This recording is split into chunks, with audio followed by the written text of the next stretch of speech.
हम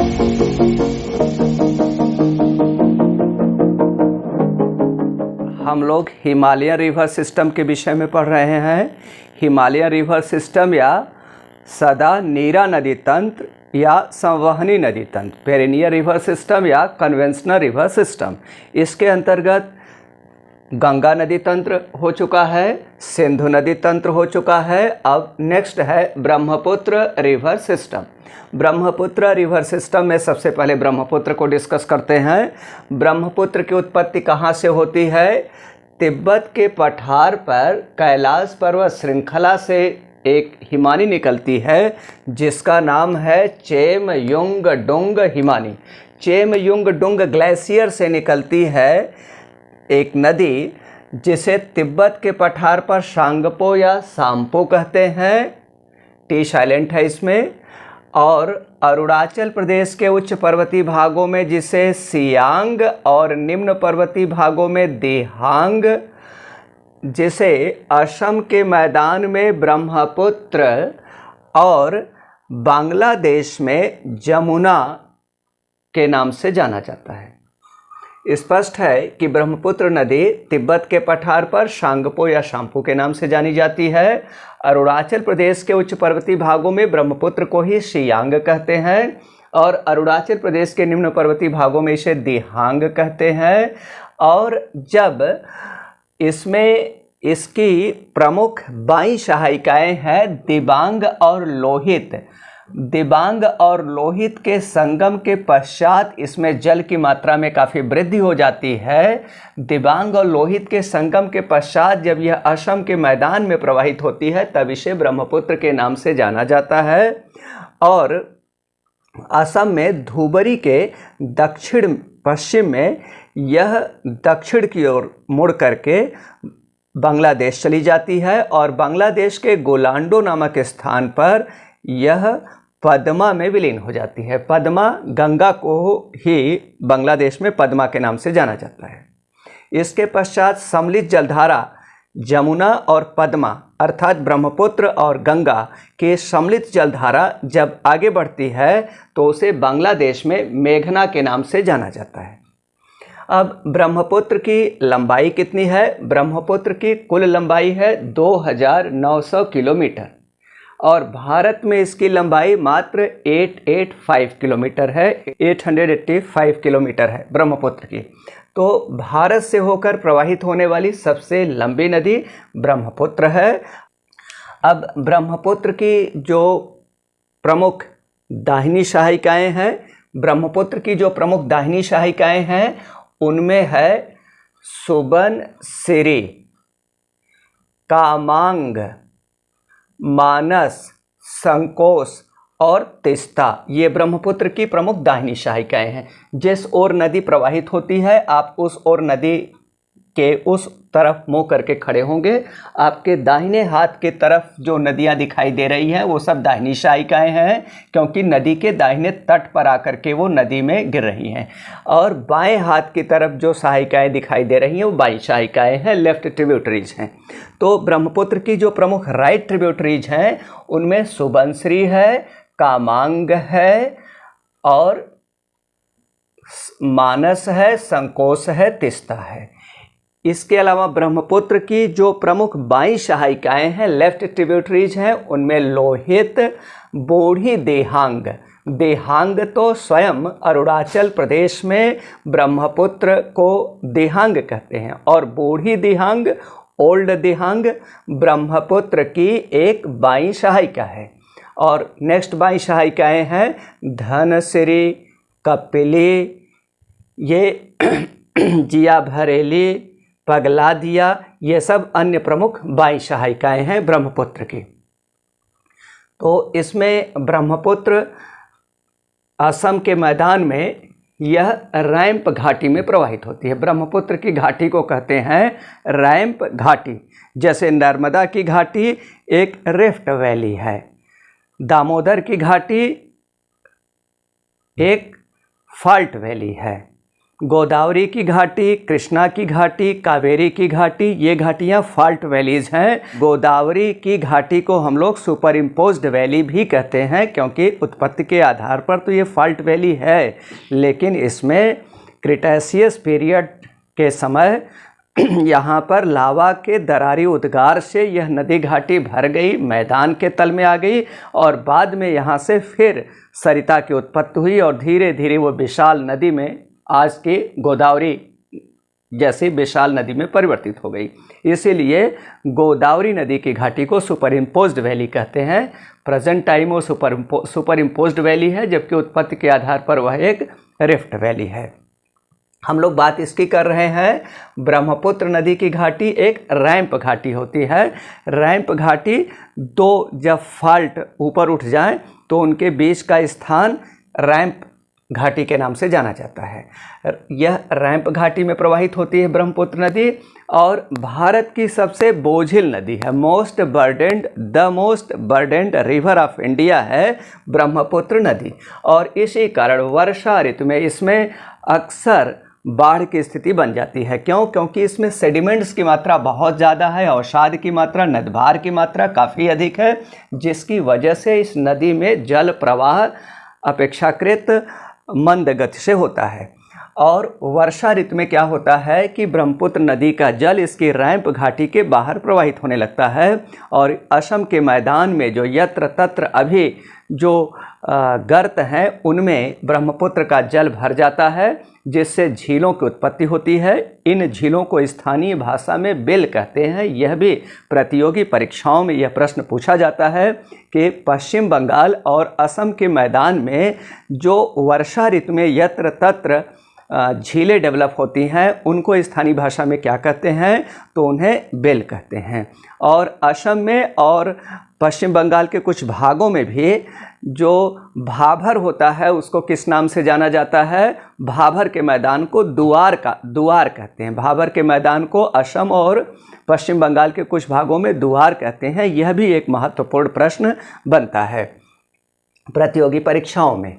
हम लोग अब बात कर रहे हैं तो इन नदियों का जल कई डिस्ट्रीब्यूटरीज में बट करके बंगाल की खाड़ी में गिरता है, और यहाँ पर विश्व के सबसे बड़े डेल्टा का निर्माण करता है। 1,25,000 वर्ग किलोमीटर क्षेत्रफल में गंगा ब्रह्मपुत्र डेल्टा का निर्माण हुआ है। हम लोग बात कर रहे हैं कि ये जो ब्रह्मपुत्र नदी है यह सदिया से धुबरी के मध्य 891 किलोमीटर की लंबाई में यह नौका गम्य है। सदिया से धुबरी के मध्य ब्रह्मपुत्र नदी नौका गम्य है, और नौका गम्य होने के कारण क्या है कि अब यहाँ पर इसे राष्ट्रीय जलमार्ग संख्या 2 नेशनल वाटरवे नंबर 2 NW2 घोषित किया गया है। सदरी से धुबरी तक नेशनल वाटरवे नंबर 2 है, जो ब्रह्मपुत्र नदी में ही निर्मित है। इसके अलावा ब्रह्मपुत्र नदी असम के मैदान में कई स्थानों पर यह 2 शाखाओं में विभक्त हो जाती है, और कुछ दूर चलने के पश्चात वो दोनों शाखाएं पुनः आपस में मिल जाती हैं, जिससे ब्रह्मपुत्र नदी असम के मैदान में कई छोटे बड़े नदी द्वीपों का निर्माण करती है। नदी द्वीप को इंग्लिश में रिवर आइलैंड भी आप कह सकते हैं, लेकिन नदी द्वीप को इंग्लिश में एग्जैक्ट इसकी अंग्रेजी है एट को हिंदी में कहते हैं नदी द्वीप। 8 को हिंदी में कहते हैं भूगोल की भाषा में, अंग्रेजी में नदी द्वीप की अंग्रेजी है AIT। यहाँ पर कई नदी द्वीपों का निर्माण करती है। धुबरी के निकट यह 2 शाखाओं में बट करके एक बड़ी नदी द्वीप का निर्माण करती है ब्रह्मपुत्र नदी, जिसका नाम है माजुली नामक नदी द्वीप का निर्माण करती है। माजुली, माधुरी और अंजलि में दोनों को मिला दीजिए तो माधुरी का माँ, अंजुली का जुली, तो माजुली बन जाएगा। माजुली नाम का नदी द्वीप है। 929 वर्ग किलोमीटर इसका क्षेत्रफल है, 929 स्क्वायर किलोमीटर इसका एरिया है। विश्व का विशालतम नदी द्वीप है माजुली। ब्रह्मपुत्र की कुछ प्रमुख सहायिकाओं की हम लोग बात करते हैं। ब्रह्मपुत्र की देखिए दाहिनी सहायिकाओं में सुवनसिरी हो गया, कामांग है, और मानस, मानस नदी तिब्बत के पठार से निकलती है, एक पूर्ववर्ती प्रकार की नदी है, अर्थात हिमालय के उत्थान के पहले से मानस का अस्तित्व था। जिस प्रकार हिमालय का उत्थान होता गया उससे भी अधिक दर से मानस भी अपनी घाटी को काटकर गहरा करती गई और आज उसी स्थान पर प्रवाहित हो रही है जिस स्थान पर हिमालय के उत्थान से पूर्व यह प्रवाहित हो रही थी। तो तिब्बत के पठार से निकलकर और भूटान देश में प्रवाहित होते हुए हिमालय की श्रेणियों को काटते हुए यह असम राज्य में ब्रह्मपुत्र में विलीन हो जाती है मानस नदी। जो असम राज्य में मानस राष्ट्रीय पार्क है, मानस नामक जो जैव आरक्षित क्षेत्र है, बायो रिजर्व है, मानस नेशनल पार्क है, मानस बायो रिजर्व है, उसके बीचों बीच मानस नदी गुजरती है। मानस राष्ट्रीय पार्क और मानस जैव आरक्षित क्षेत्र का नामकरण इसी मानस नदी के नाम के आधार पर किया गया है, जो इस राष्ट्रीय पार्क या इस जैव आरक्षित क्षेत्र बायो रिजर्व के बीचों बीच गुजरती है। एक नेक्स्ट नदी, इसकी एक नेक्स्ट दाहिनी सहायिका संकोस है, राइट ट्रिब्यूटरी इसकी संकोस भूटान की सबसे प्रमुख नदी है संकोस, और इसकी ब्रह्मपुत्र की दाहिनी सहायिका है। इसके अलावा हम लोग तीस्ता नदी की बात करते हैं। तीस्ता नदी निकलती है ब्रह्मपुत्र की, तीस्ता नदी ब्रह्मपुत्र की अंतिम या सबसे पश्चिमी दाहिनी सहायिका है। ब्रह्मपुत्र की सबसे पश्चिमी दाहिनी सहायिका तीस्ता है। तीस्ता नदी की उत्पत्ति कहाँ से होती है? कंचनजंगा के निकट से तीस्ता नदी की उत्पत्ति होती है और ये बांग्लादेश में जाकर के ब्रह्मपुत्र में विलीन हो जाती है। तीस्ता नदी 1779 से पूर्व यह गंगा की सहायिका थी, लेकिन मिएंडरिंग के कारण, नदी विसर्प के कारण, अपने मार्ग परिवर्तन के कारण, नदी विसर्प या अपने मार्ग परिवर्तन के कारण तीस्ता नदी 1779 में अपना मार्ग बदल करके आ गई, ब्रह्मपुत्र में गिरने लगी है। अब तीस्ता नदी जो 1779 के पूर्व गंगा की सहायिका थी, आज वो ब्रह्मपुत्र की सहायिका हो गई है और बांग्लादेश में आकर के यह तीस्ता नदी ब्रह्मपुत्र में विलीन हो जाती है। तीस्ता की दो प्रमुख सहायिकाएं हैं, एक है रांगपो और दूसरा रंजीत। बाई सहायिका रांगपो, प्रमुख दाहिनी सहायिका रंजीत। तीस्ता नदी की, तीस्ता पर तीस्ता जल विद्युत संयंत्र है, इस कारण से भी तीस्ता चर्चा में रहती है, अपने मार्ग परिवर्तन के कारण भी तीस्ता चर्चा में रहती है। फिर इसके बाद हम लोग बात कर रहे हैं इसके जो ब्रह्मपुत्र के लेफ्ट ट्रिब्यूटरीज है। लेफ्ट ट्रिब्यूटरीज में बूढ़ी दिहांग है, लेफ्ट ट्रिब्यूटरीज में दिबांग और लोहित है। दिबांग और लोहित नदियों का जल जब दिहांग नदी में पहुंचता है, उसके पश्चात दिहांग को ही ब्रह्मपुत्र के नाम से जाना जाता है। जैसा कि आप जान चुके हैं कि ब्रह्मपुत्र नदी को ही तिब्बत के पठार पर यारलुंग कहते हैं, सांगपो कहते हैं, सांपो कहते हैं, अरुणाचल प्रदेश के उच्च पर्वतीय भागों में शियांग कहते हैं और निम्न पर्वतीय भागों में दिहांग कहते हैं। तो दिहांग नदी में जब दिबांग, DIBANG, H के जगह पर बस B हो जाएगा तो इसकी सहायिका हो जाएगी। दिबांग मिल जाती है, लोहित मिल जाती है, तो इसके पश्चात जो नदी आगे बढ़ती है उसे ही ब्रह्मपुत्र कहते हैं। और इसके अलावा इसकी अन्य एक सहायिका है बूढ़ी दिहांग, एक धनश्री है, कपिली है और एक बराक नदी है। बराक को भी अधिकांश विद्वानों ने भी बराक को बताया है ब्रह्मपुत्र की सहायिका, वास्तव में बराक मेघना की सहायिका है। बराक नदी निकलती है मेघालय पठार का जो दक्षिणी भाग है वहाँ से निकलती है और इसकी एक शाखा आ रही है इधर जो मणिपुर की पहाड़ियाँ हैं उसकी तरफ, और ये संयुक्त धारा मिल करके फिर आगे बढ़ती है और असम के मैदान में प्रवाहित होते हुए, यहाँ भी असम का विस्तार है, इधर भी असम के मैदान में प्रवाहित होते हुए त्रिपुरा चली जाती है। त्रिपुरा राज्य है ये त्रिपुरा राज्य है, ये मिज़ोरम राज्य है, तो त्रिपुरा चली जाती है और त्रिपुरा के पश्चात ये चली जाती है बांग्लादेश। बराक नदी बांग्लादेश चली जाती है और बांग्लादेश में भैरवी बाज़ार है। बांग्लादेश में एक भैरवी बाज़ार है, फेमस है यहाँ का भैरवी बाज़ार।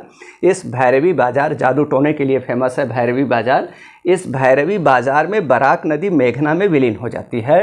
बराक नदी भी बहुत चर्चा में रही है और बहुत से प्रतियोगी परीक्षाओं में बराक नदी के बारे में प्रश्न पूछा गया। टेट, सीटेट, UP पीएससी और यूपीएससी में बराक नदी पर प्रश्न पूछा गया है विगत कुछ वर्षों में, क्योंकि बराक नदी का अधिकांश भाग जो मैदान में, बराक नदी का अधिकांश भाग जो मैदान में है भारत में, असम के मैदान और त्रिपुरा के मैदान में जो बराक नदी का पार्ट पड़ता है, वह पूरा पार्ट राष्ट्रीय नेशनल वाटरवे नंबर 6 घोषित किया गया है। राष्ट्रीय जलमार्ग संख्या 6 है, बराक नदी में अवस्थित है।